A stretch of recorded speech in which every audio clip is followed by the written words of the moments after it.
Welcome to the Rebel Rebel. I'm your host, Michael Dargie. The Rebel Rebel is a show dedicated to creative rebels and entrepreneurs all over the world. It's a love letter to those people who think audaciously and act courageously in service of making the world a better and more interesting place.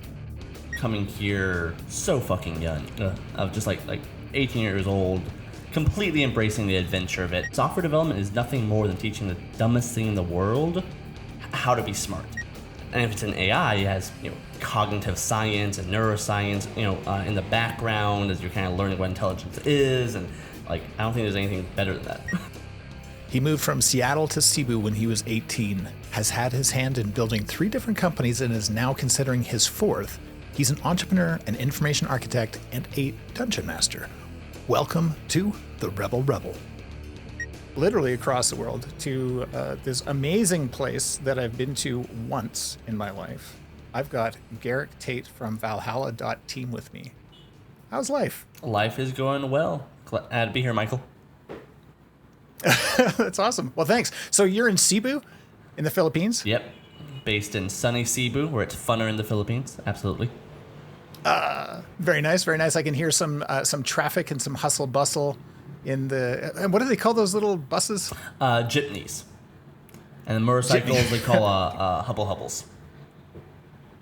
Very nice. Well, I can hear those in the background. It adds a very nice texture to our conversation. I love it. So Garik, why don't you catch us up with what Valhalla is doing right now?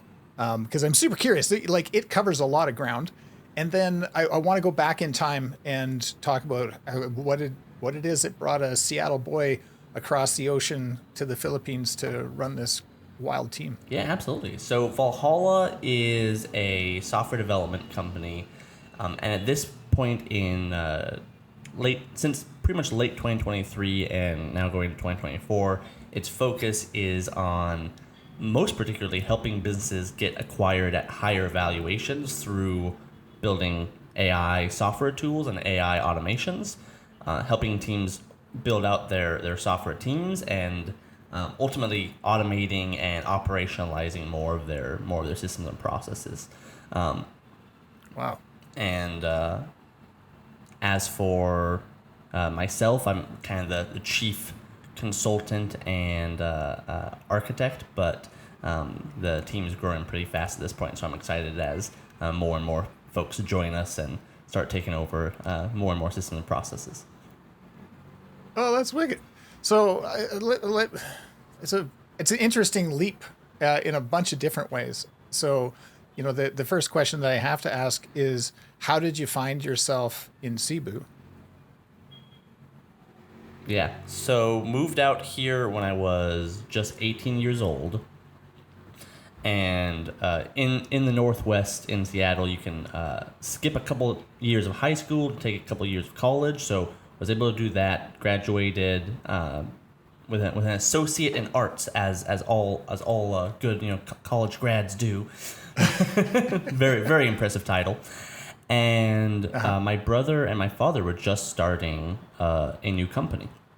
My dad is an entrepreneur, very much from the internet marketing school of thought, and we were gonna make a big shift. Instead of just ourselves creating a new online business and selling products, we wanted to build an actual team with an actual system and actual documentation, and we wanted to build a big boy business.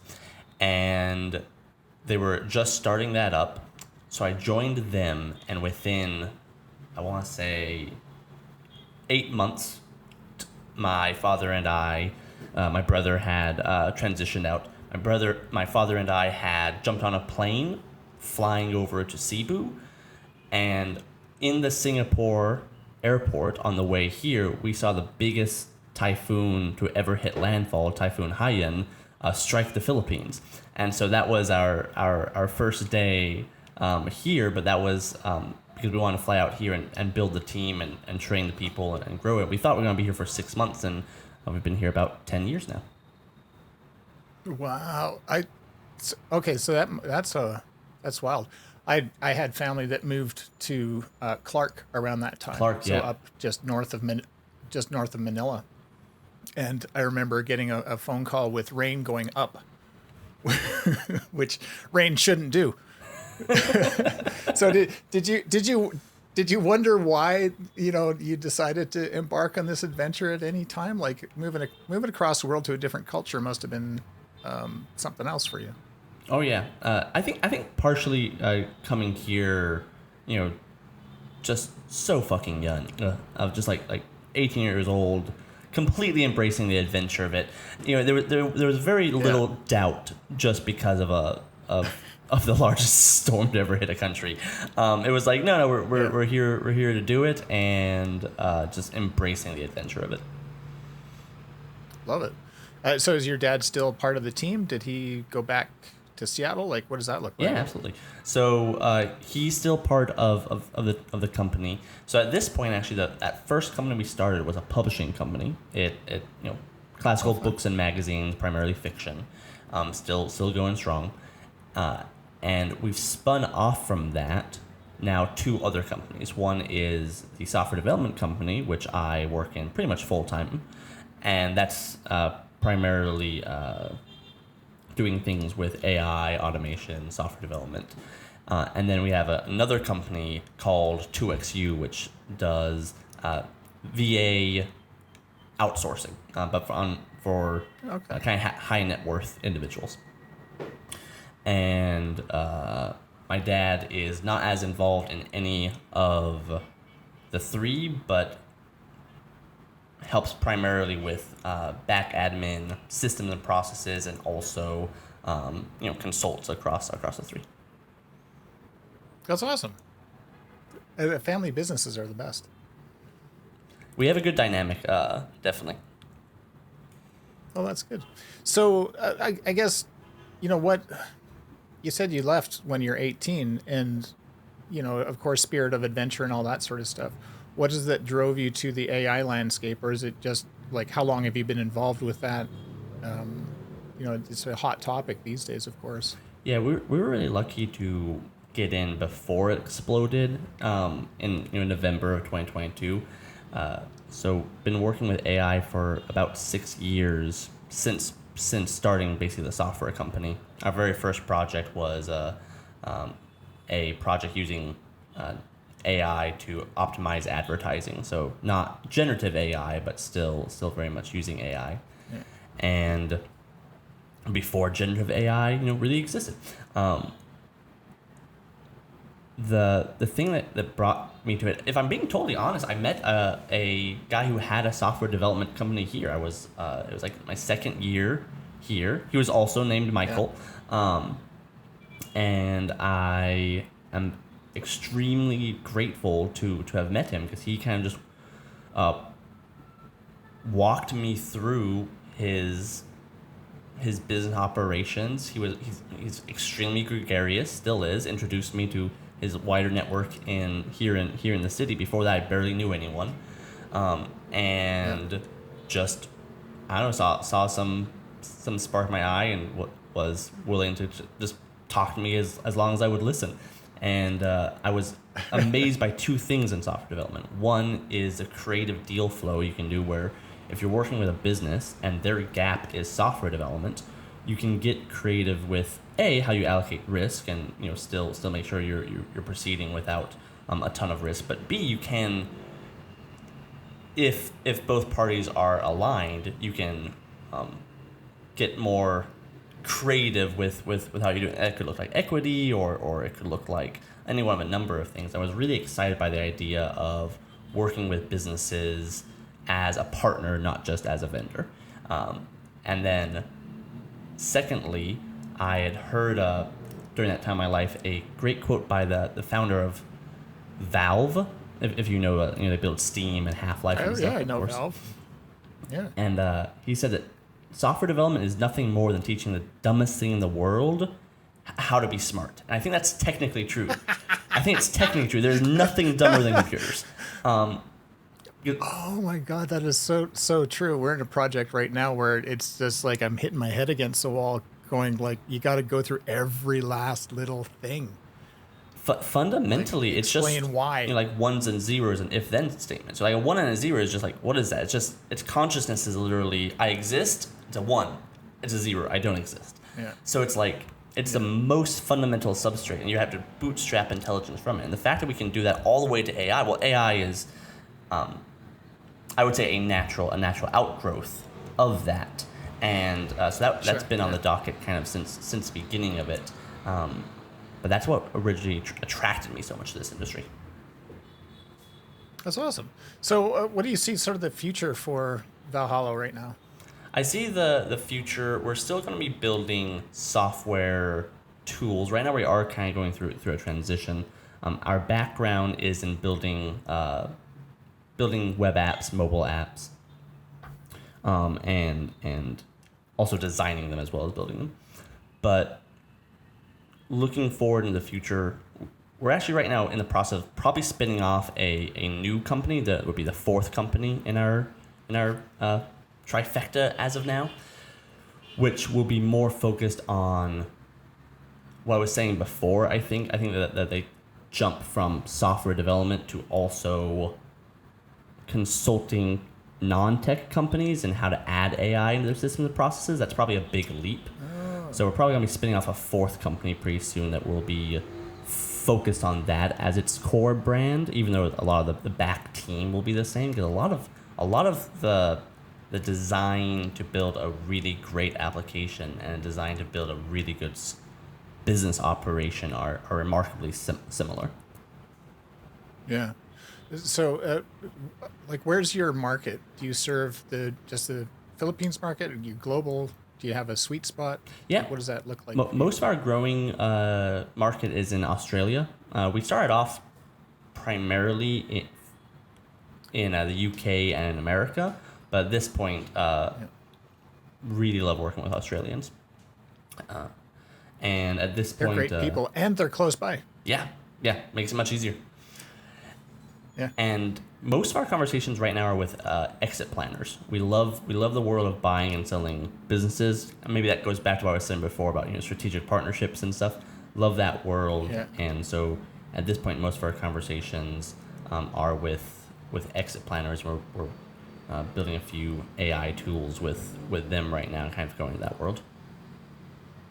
So, because I have to ask, like, what does an AI tool look like for an exit planner? Like, if I wanted to exit my business, what sort of tools would I be looking for you to build, or what would I get? Like, what is that? I'm not trying to turn this show into a shill job for Valhalla, but I'm so curious about what this looks like. No, absolutely, man. And if you find it interesting, maybe the audience will. If it starts being boring, then we'll jump from here to talk about just about anything else. Yeah. So, like sharks. with freaking lasers on their heads. That's right, exactly. So the tools we're building with the exit planners is actually more focused on helping them get clients. So right now we've just now built a system that scrapes data on potential leads and then enriches that data, then qualifies it, and then creates custom campaign messages just for that one target. Because for exit planners, every single one of their prospects is super, super valuable. And there's a lot of data on businesses and business owners out there. And so it's a good mixture for this essentially cold outreach tool, but powered by AI and powered by web scraping. So that's an example of a tool right now we're giving to these exit planners and making deals with exit planners for. What we do for their clients is a little bit different, and a little bit more bespoke. I can give you an example of that. We try to find the part of the business that is the constraint. So, for example, our 2XU company, they were able to get plenty of clients, were able to close clients, but they were actually having trouble finding the perfect VAs for them, because like I said, it's a very premium service, so getting really high quality people is half the game. And so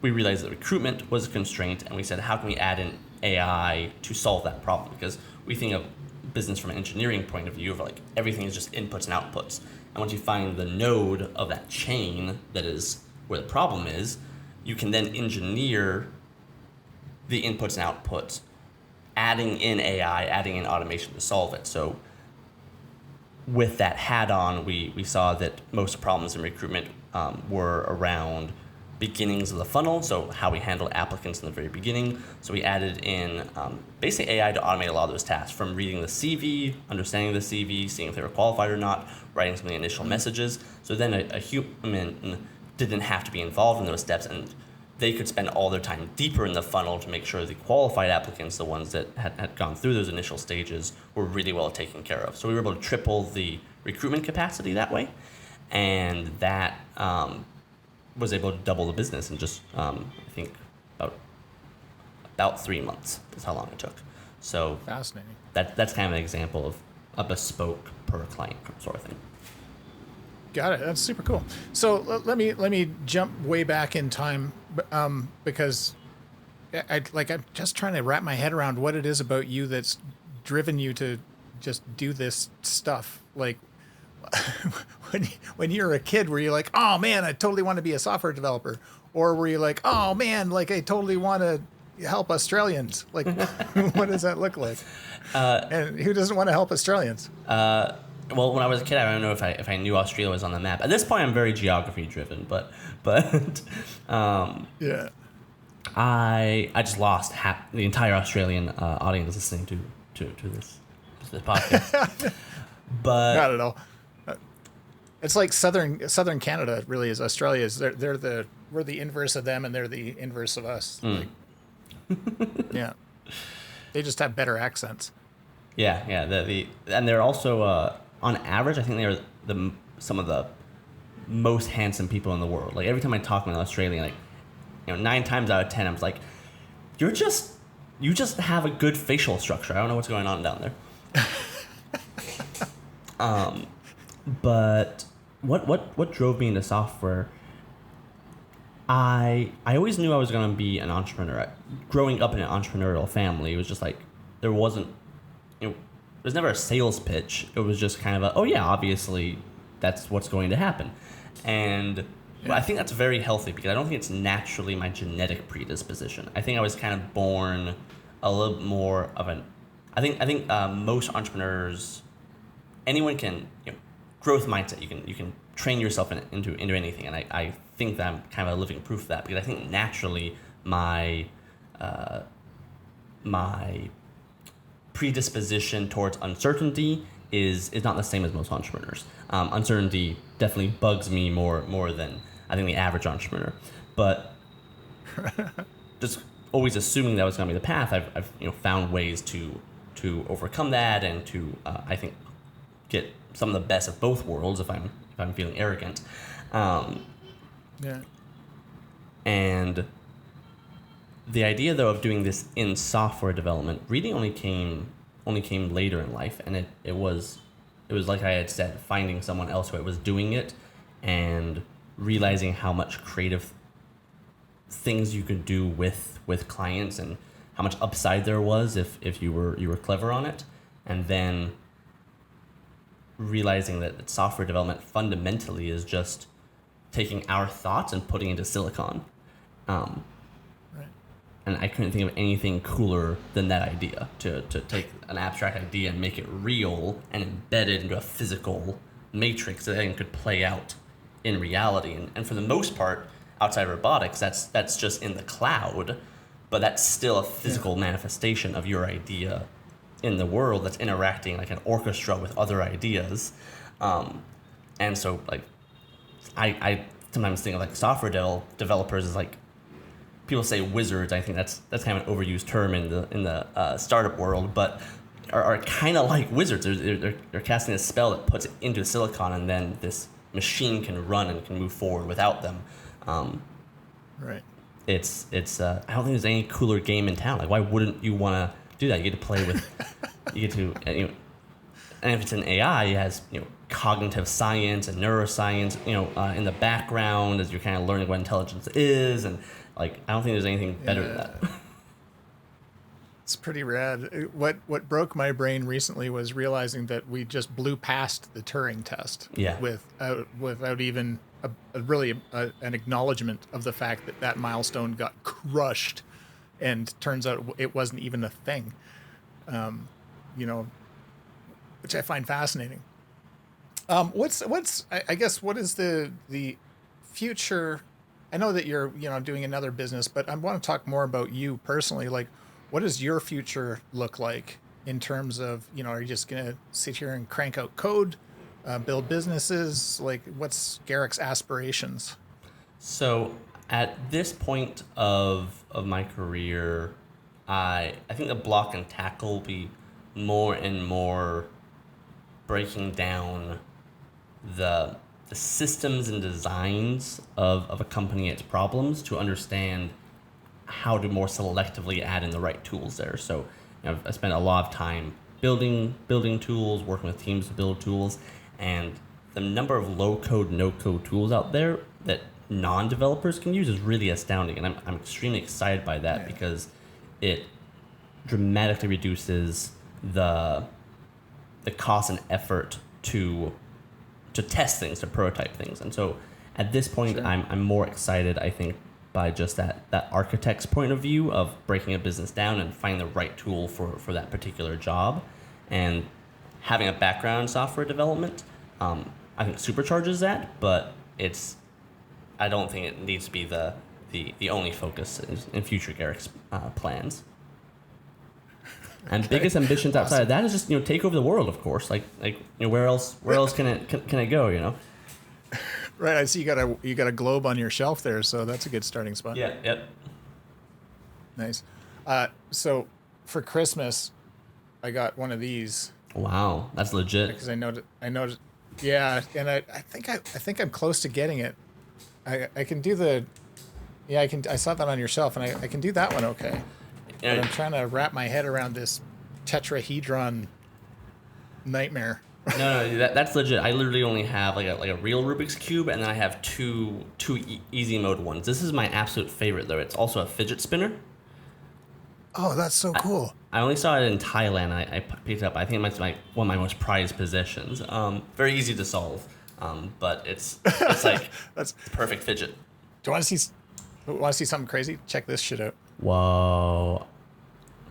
That started as a cube, and I'll be damned if I work on this every once in a while. I just try and figure that shit out, and I'm just, if I ever need to distract my brain from what's in front of me, yeah, there's nothing quite like a Rubik's something or other to mess with you. Captures the imagination.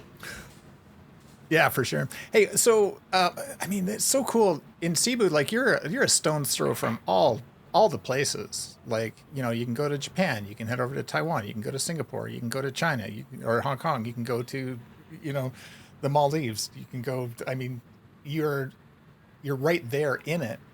Do you do a lot of travel? The one of the nice things about being in the Philippines, at this point we have a business visa. When we first came in, we came in with a tourist visa, which had a good constraint on it, which was you had to leave every, I forget how long it was, right, but where you had to leave and come back on a tourist visa.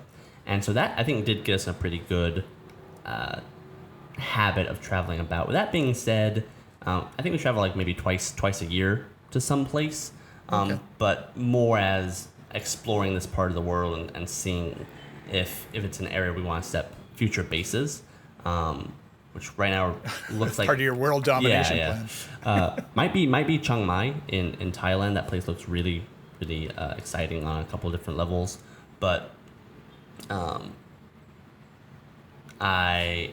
most of our operations at this point are still all in the Philippines. Yeah, right on. Very cool.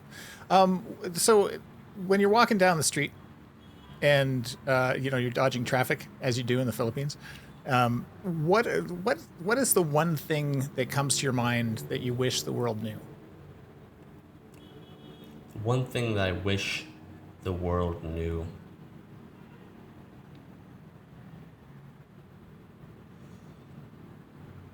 I think that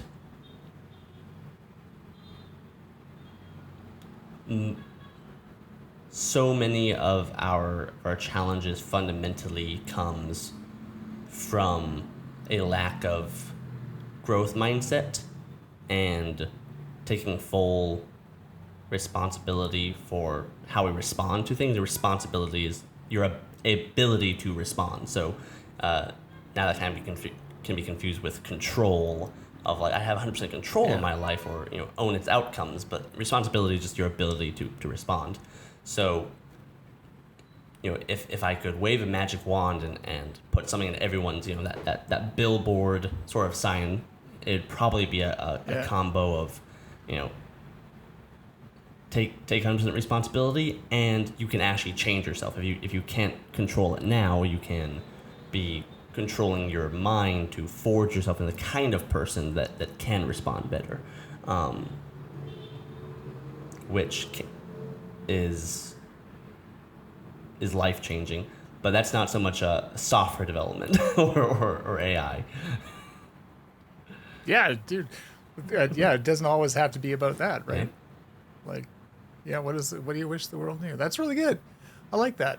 So there's all these people scattered around the world, and some people are about to embark on their next adventure. Some are 18 years old and about to go to Asia for the first time, and maybe start a business. Some are in Australia, wandering across the outback, thinking about the bar that they're going to open. And I'm generalizing Australia. Don't hate me. A lot of drinking, yeah. But yeah, what they have some great beer. What advice would you give to those people?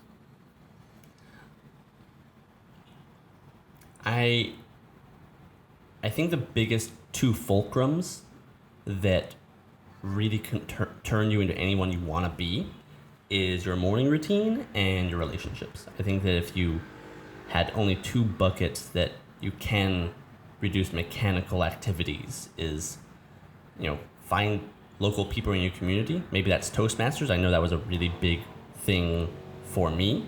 Maybe it's local tech talks.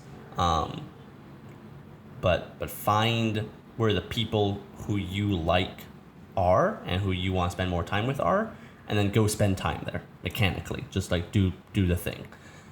And then changing your first hour of the day,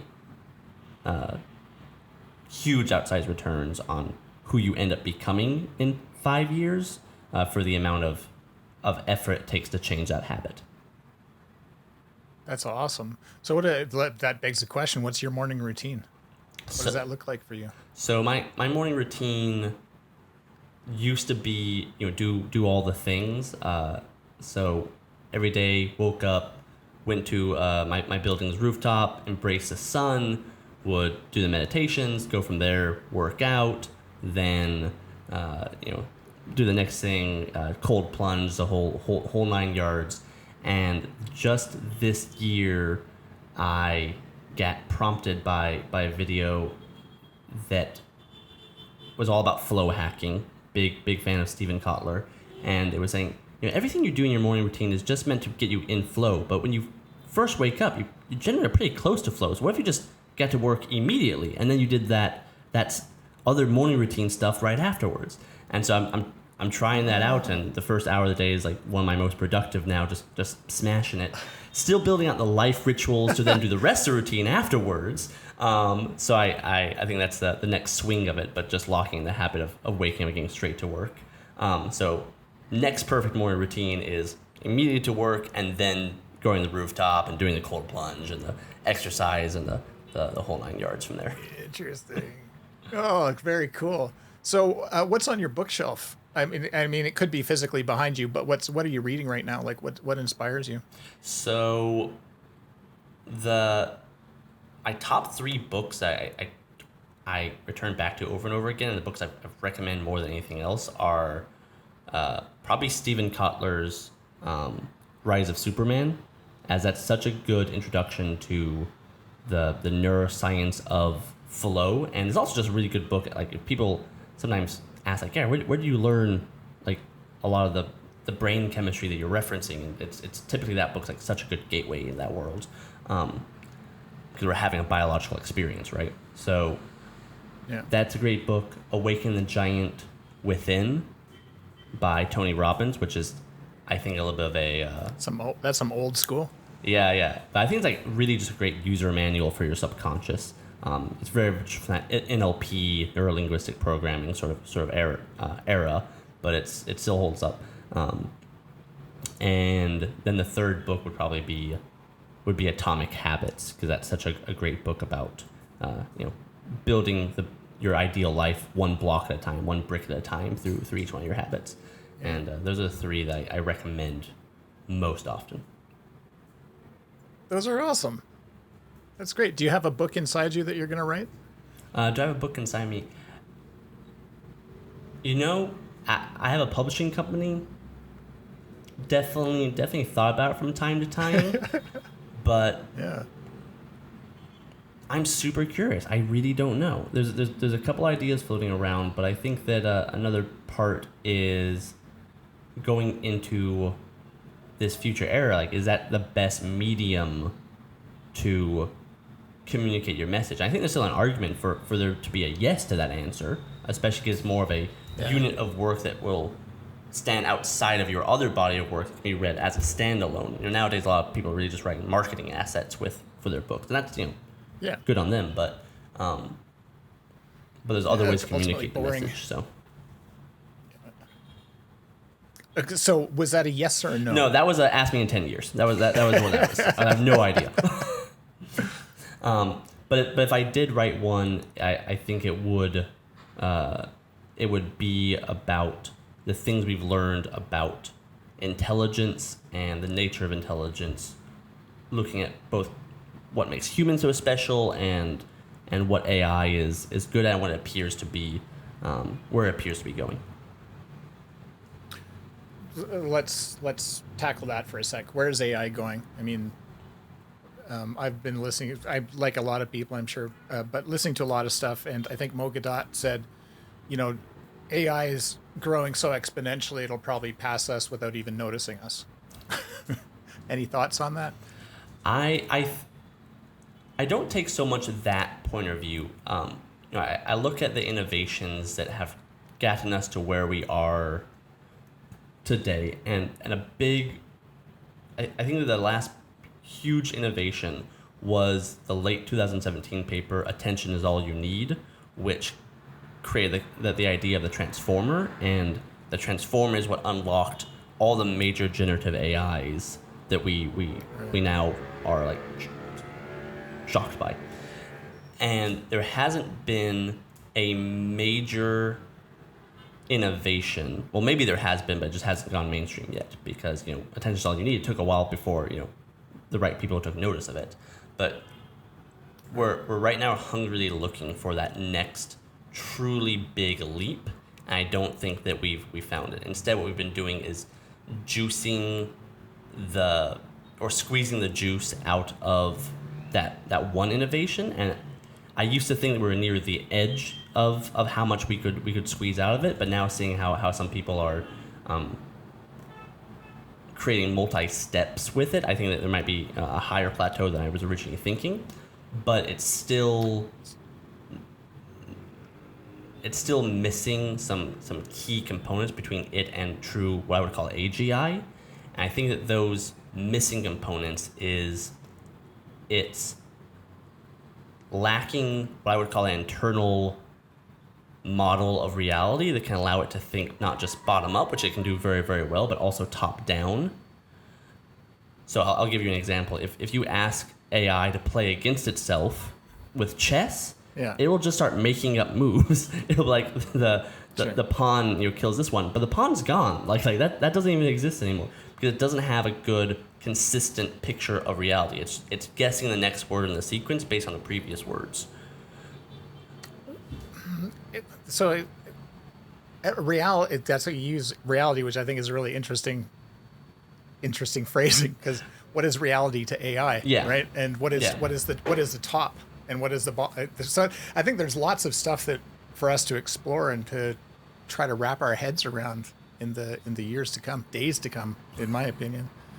Yeah, that's pretty rad. In real life, IRL, like, do you get out and hang out on the beach and enjoy, the time that you have on this frail little planet, or are you locked in battle on the keyboard? Probably locked in battle most of the time. With that being said, I got one really good hack from, actually, it was a Jordan Peterson podcast, I think. where he was talking about lawyers that charge $500 an hour for their work, and they are working all the time. Right. And telling them to work less just like doesn't get anywhere. And they found the best method to actually get them to take vacation days, which did make them more productive on the billable work hours. So it had the impact on the bottom line of the business, but also forced them to take time off, was scheduling in advance 4-day weekends. And so every 2 months, I have a 4-day weekend scheduled where I get out of Cebu and I travel off, and that's been the right balance. Oh, good. Otherwise, I just take 1 day a week off and play Dungeons and Dragons.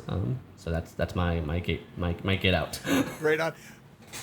And are you doing it online, or are you doing it live with people and a dungeon master with the screen and everything? So I'm the dungeon master, and we do it live, primarily with people inside the company. So my business partners, the founders of the other companies, and some other friends and family. And we play every Saturday. It's been about almost 3 years now, and we're maybe 2 months away from the end of the campaign, which is very exciting. I don't know what I'm going to do with my Saturdays anymore. Oh man, I'm excited for you. That's so fun. Definitely a different part of the brain from the engineering, architecting. But you can engineer a story, so like it's not totally different, but it's definitely different. Yeah. That's so cool. Right on. Thank you very much for this. This has been really eye-opening, and the world that you have in front of you that you're playing with is so, man, it's vast, and I really appreciate your hand in it. Well, thank you, Michael. It's a very exciting world, and I think what you're doing in this podcast of finding interesting people and highlighting them and kind of getting them to share their stories is a extremely valuable part of this world as well. And I hope that someone gets some small piece of value from listening to this story. But I think what you're doing is really, really incredible. Thanks, Garik. I've been your host, Michael Dargie, and this has been the RebelRebel Podcast. It's a podcast for creative rebels and entrepreneurs all over the world. And hey, if you're a rebel or you know a rebel, why don't you head on over to the RebelRebelPodcast.com and fill out our guest request form. We'll get back to you within 24 hours, and maybe we can share your story with the world. Don't forget to like, share, or subscribe wherever you get your favorite podcasts. And thanks so much for listening. Until next time.